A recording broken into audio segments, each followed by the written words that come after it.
While IT's revenue is up, hiring still stalled.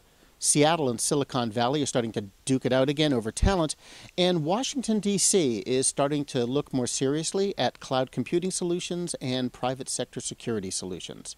I'm Mark Pfeffer, and this is the Dice News Update for Tuesday, July 5th, 2011.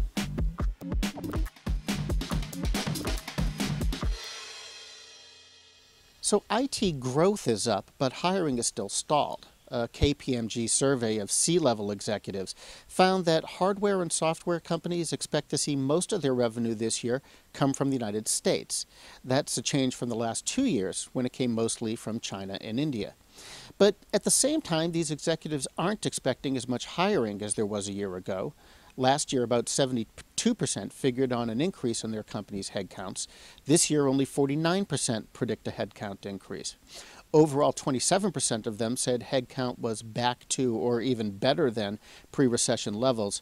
42% say that headcount will get to pre-recession levels sometime over the next 18 months. And then the most pessimistic people, 21%, said that they don't see headcount ever getting back to where it was before the recession. So Mark Zuckerberg was in Seattle to recruit engineers for Facebook's Seattle office. Remember, they opened that office so Facebook could stop recruiting people in Seattle and then have to move them to Palo Alto. Zuckerberg says there's an abundance of tech talent in Seattle, and he also likes what he calls the city's really good startup scene. I guess it's just another shot in the war between Seattle and Silicon Valley. There also was one last week on the business front. Microsoft has finally unveiled a real competitor to Google Docs. It's called Office 365. Is it a little too late? Well, Microsoft says no. Google Apps, which is the system that contains Google Docs, is used by 3 million organizations and 30 million people.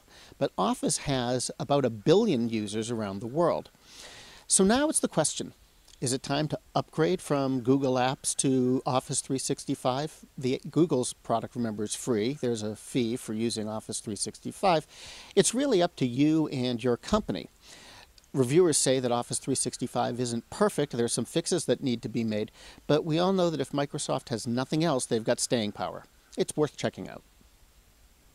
Okay, so let's go from Washington State to Washington, D.C. The Pentagon is softening its hard line on the cloud. While it once was unimaginable for the Defense Department to embrace cloud-based computing because of its obvious security concerns, that attitude may be changing.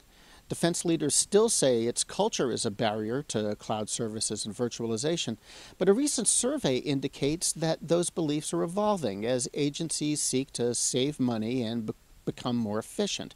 The same thing's happening in another area, that's security. Specifically, the federal government is embracing new public-private partnerships in security technology, and they're doing it more than ever before.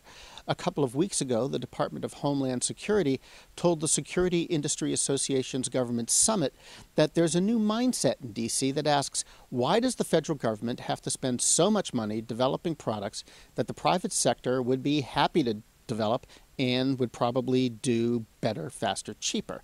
It's a good question. Well, that's all I got for this week. Kat Miller's going to be back tomorrow with another edition of Dice TV, and I'll be back on Tuesday.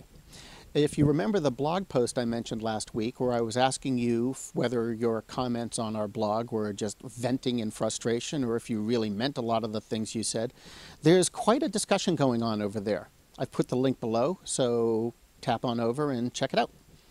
I'm Mark Pfeffer, the senior editor of the Dice Blog Network, and we now return you to your regular desktop.